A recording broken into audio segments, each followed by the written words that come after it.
Perbarui ilmu Islam kamu bersama Religion di tv1news.com dan TV1 Connect.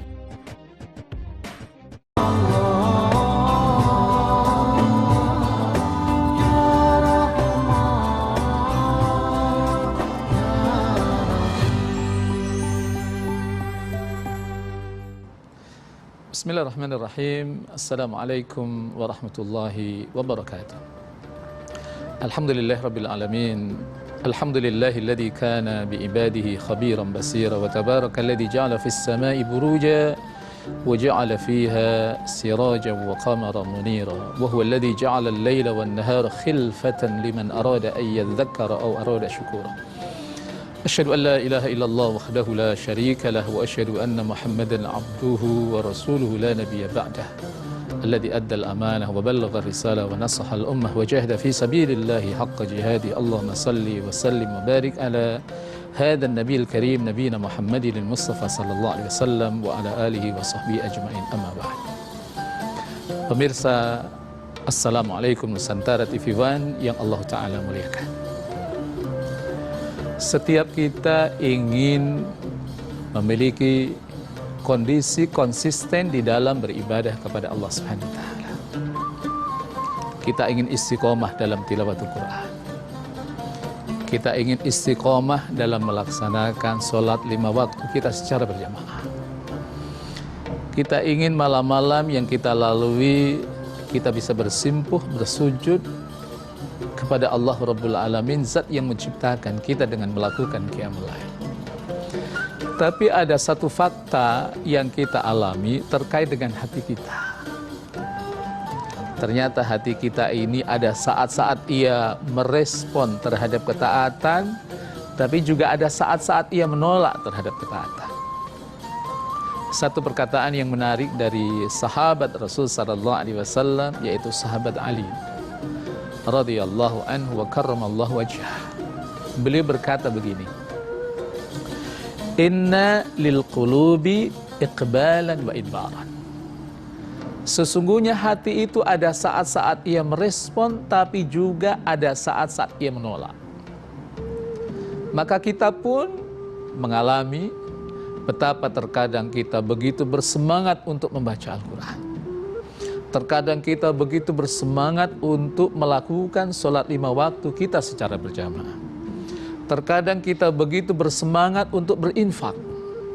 Terkadang kita begitu bersemangat untuk silaturahim serta menghadirkan kebaikan-kebaikan lainnya. Tapi ada saat yang lain di mana kita begitu tidak berdaya untuk menghadirkan kebaikan-kebaikan itu. Kita tidak berdaya untuk beribadah kepada Allah, yang ada adalah kemalasan dan kemalasan. Maka sebagai seorang mukmin kita harus mengetahui bagaimana cara mengelolanya agar kita tidak jatuh pada perbuatan maksiat, pada perbuatan dosa. Maka sahabat Ali melanjutkan ungkapannya dengan berkata seperti ini, fa in aqbalat fahmiluha 'ala nawafil. Jikalau hati kita sedang dalam keadaan merespon bahwa ia dalam ibadah sunnah sebanyak-banyaknya. Tapi wa in adbarat, ketika hati kita sedang menolak untuk melakukan ketaatan kepada Allah, faktasiruha 'alal faraidhi, maka fokuskan ia dalam ibadah wajib. Jadi limit minimal seorang muslim ketika ia berada dalam kondisi degradasi iman, hatinya sedang dalam keadaan menolak terhadap perintah-perintah Allah, maka limit minimal adalah yang wajib tetap ia pertahankan. Karena ada sebagian saudara-saudara kita, ketika hatinya tidak lagi respect terhadap ketaatan, apa yang terjadi? Yang wajib ia tinggalkan. Sholat 5 waktu menjadi 4 waktu. Sholat 5 waktu menjadi 3 waktu. Nah, ini tentunya sesuatu yang tidak sesuai dengan aturan Allah Ta'ala dan Rasulnya. Nah, idealnya tentunya pendengar sekalian, kita ingin interaksi kita terhadap ibadah kepada Allah Subhanahu wa taala, melaksanakan perintah Allah Subhanahu wa taala, kita lakukan secara konsisten. Kita lakukan secara istiqomah. Maka di sini kita akan mengkaji bersama tip apa saja yang kita bisa lakukan agar kita bisa melakukan ibadah yang diwajibkan oleh Allah secara konsisten. Pada pertemuan ini saya akan sampaikan 5 hal. 5 hal itu yang pertama adalah hadirkan kerinduan yang terus-menerus terhadap surga. Bahwa kita ingin masuk ke dalam surga Allah Subhanahu wa Ta'ala. Karena banyak ayat yang menjelaskan tentang kenikmatan-kenikmatan di surga Allah Subhanahu wa Ta'ala. Nah, kesadaran kita bahwa sesungguhnya untuk masuk surga itu ada syaratnya. Seperti dijelaskan oleh Allah Ta'ala di dalam surat yang ketiga, surat Al-Imran. Pada ayat yang ke-133 dan 134. Allah berfirman, A'udzu billahi minasyaitonir rajim. Wasari'u ila maghfiratin min rabbikum wa jannatin 'arduha as-samawati wal ardu 'iddat lil muttaqin alladzina yunfiquna fis sarra'i wad dharra'i wal kadhimina al ghaidha wal 'afina 'anil nas wallahu yuhibbul muhsinin. Lihat ayat ini. Wasari'u, dan bergegaslah kalian ila rabbikum, terhadap Rabb kalian, wa jannah, dan surga, arduhas samawati wal ard, yang luasnya antara langit dan bumi, uiddat lil muttaqin, yang telah Allah siapkan untuk orang-orang yang bertakwa.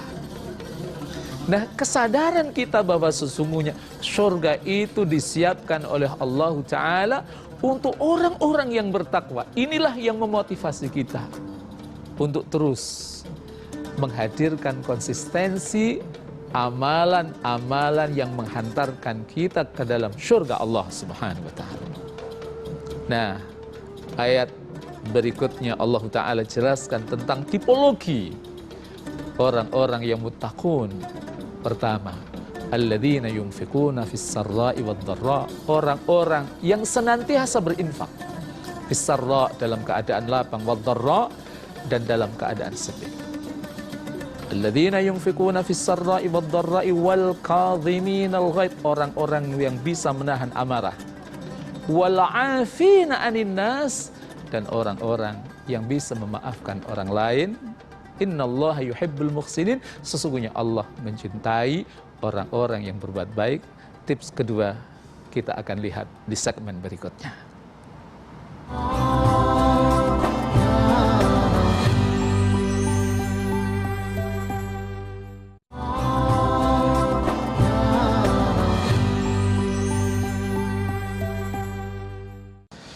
Pemirsa, Assalamualaikum Nusantara, TV One yang Allah Ta'ala muliakan.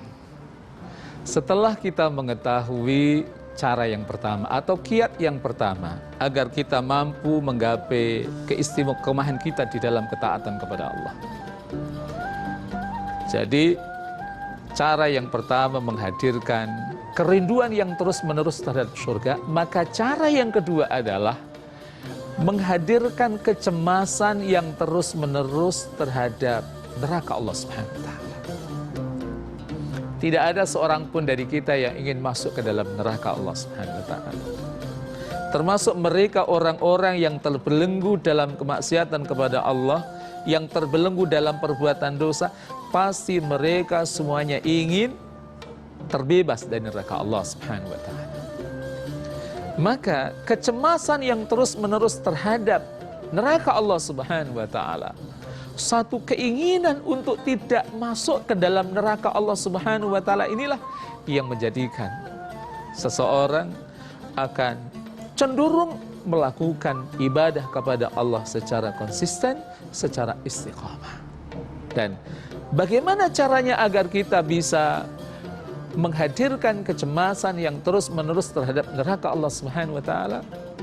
Tirulah para sahabat Rasulullah SAW.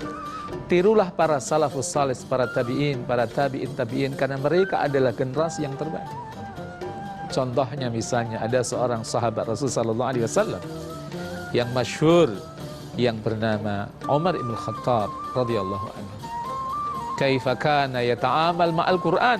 Bagaimana dulu beliau berinteraksi dengan Al-Qur'anul Karim ketika beliau bertemu dengan ayat-ayat yang bertemakan tentang azab. Ayat yang sangat masyhur yang menjadikan sahabat Umar menangis karena ia tahu lewat ayat-ayat Quran, lewat sunnah Rasul sallallahu alaihi wasallam tentang kedahsyatan daripada azab Allah Subhanahu wa taala. Ayat yang masyhur adalah ayat yang ke-7 dari surat yang ke-52, yaitu surat At-Tur. Allah Ta'ala berfirman, A'udzu billahi minasyaitonir rajim, Inna 'adzaba rabbika lawaqi'. Sesungguhnya azab Tuhanmu sungguh pasti terjadi. Ayat itu oleh Allah Subhanahu wa taala dihadirkan dua kata penguat. Yang pertama adalah inna, yang kedua adalah lamut taukid. Sesungguhnya sungguh azab Tuhanmu pasti terjadi. Nah, sahabat Umar ibn Khattab radhiyallahu anhu, seorang sahabat yang tahu betul tentang azab Allah Subhanahu wa taala lewat interaksi beliau terhadap Al-Qur'anul Karim dan sunnah Rasul sallallahu alaihi wasallam, mendengar ayat itu beliau menangis. Bahkan tidak hanya menangis, beliau sempat jatuh sakit sehingga para sahabat-sahabat Rasul sallallahu alaihi wasallam menjenguknya. Itulah cara yang kedua bagaimana agar kita tetap istiqomah di jalan Allah Subhanahu wa taala, konsisten di jalan Allah, berlebih saat kita diuji oleh Allah dengan pandemi Covid-19. Kadang ada saat-saat di mana kita mengalami kondisi kemalasan. Kadang kita mengalami kondisi jenuh sehingga seringkali ibadah kita tidak mengalami kondisi up tapi justru mengalami kondisi degradasi. Maka caranya adalah sering-seringlah mentadaburi ayat-ayat yang bertemakan tentang azab, sering-seringlah hadirkan kecemasan terhadap neraka Allah Subhanahu wa taala, sehingga apa yang terjadi itu menjadikan kita menghindari perbuatan dosa dan sekaligus kita konsisten insyaallah taala dengan ketaatan kepada Allah taala. Yang ketiga, apa kiat itu agar kita mampu menggapai istiqamah di jalan Allah Subhanahu wa taala, istiqamah dalam ketaatan kepada Allah. Berinteraksilah dengan orang-orang soleh. Berinteraksilah dengan orang-orang baik. Karena apa? Dalam proses interaksi sosial itu ada kaidah yang disebut dengan at-ta'tsir wa ta'assur. Kita mempengaruhi, tapi sedikit banyak kita juga terpengaruhi. Tidakkah ketika kita berinteraksi dengan teman-teman kita, seringkali teman kita juga terpengaruhi oleh apa yang kita lakukan. Tapi pada waktu yang lain kita juga terpengaruhi oleh gaya hidup teman-teman kita. Nah, tujuan kenapa kita berinteraksi dengan orang-orang yang saleh, agar kita terpengaruhi oleh mereka dari nilai-nilai positif perilaku yang mereka hadirkan. Hindari berinteraksi dengan orang-orang yang toleh, orang-orang yang tidak baik. Ada satu ayat Al-Quranul Karim yang menjelaskan tentang penyesalan orang-orang yang mana mereka ketika di dunia salah dalam berinteraksi. Ayatnya ada dalam surat ke-25. Jadi surat 25 yaitu Al-Furqan ayat yang ke-28, Allah katakan, Ya wailata laitani lam attakhid fulanan khalila. Alangkah celakanya aku, andai kata dulu aku tidak menjadikan si fulan itu sebagai teman dekat saya, teman akrab saya. Karena apa? Ia salah dalam berinteraksi sosial. Karena wilayah interaksinya adalah orang-orang toleh, maka yang terjadi adalah justru ia tidak bisa memfilter dengan baik. Ia justru menduplikasi hal-hal yang negatif dari apa yang dilakukan oleh teman-temannya. Maka ada sebuah hadis Rasulullah SAW yang mengingatkan kepada kita dalam interaksi sosial kita. Bagaimana kita berinteraksi sosial? Hadis dari sahabat Rasulullah SAW yang bernama Utsman ibn Affan. Rasulullah SAW bersabda, la takun imma'atan 'alan nas. Janganlah kalian itu mengekor orang lain. In ahsanu ahsantum, ketika mereka baik, kalian menjadi baik. Wa in asau asatum, ketika mereka buruk, kalian menjadi buruk. Artinya semua kebaikan dan keburukan itu diduplikasi. Tapi yang benar kata Rasulullah SAW, in ahsanu, ketika mereka berbuat baik, ahsantum, silahkan kok duplikasi kebaikan itu. Tapi wa in asa'u, ketika mereka melakukan keburukan, maka ijtanibu isa'atahum, maka jauhi keburukan mereka. Maka dengan cara seperti itu kita memfilter wilayah interaksi kita dan kita lebih dominan berinteraksi dengan orang-orang saleh. Insya Allah kita akan menduplikasi kesolehan mereka, sehingga yang terjadi adalah konsistensi kita, keistiqomahan kita di dalam beribadah kepada Allah Ta'ala. Item yang keempat kita akan lanjutkan pada segmen berikutnya.